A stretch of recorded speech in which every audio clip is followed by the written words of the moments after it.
zo ran hem khe bu ani wang chun in kolen he ni in ji le cha pharin pe zen ama he in so mi te mo zo se au bu lam kai ho chunga pakai ni ka ki pa na tho ka hin phongin tu ne hen pathin ba choi na dingin dei sa na ti ka hin sa ding hi chi hi lulun hen ai nei pi hin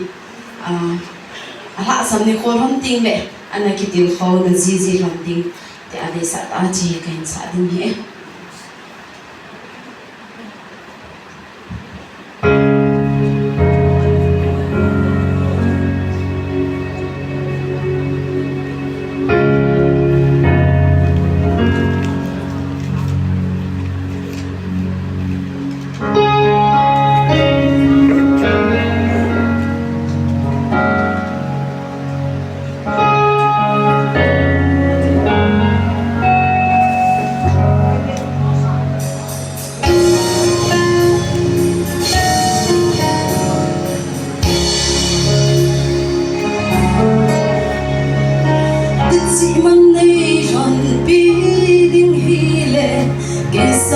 chính rồi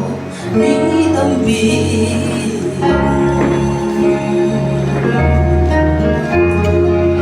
thiệt mình đây vẫn bi đinh hi lệ cái sang thêm rồi mi tâm bi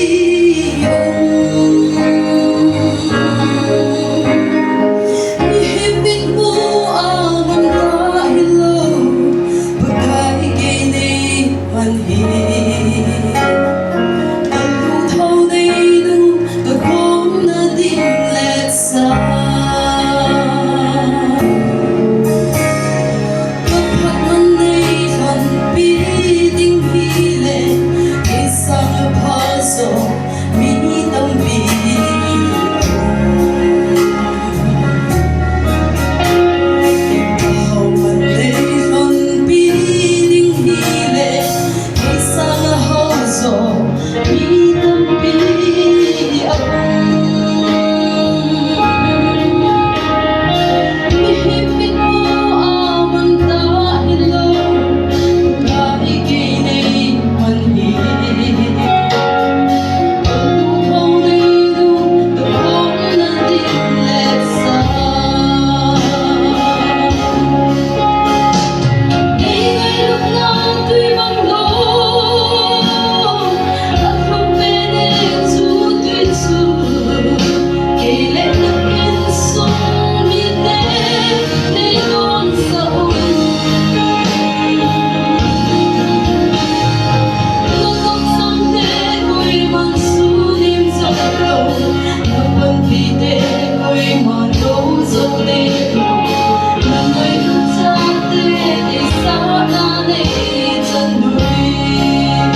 pathin lo pina chang khai ke pa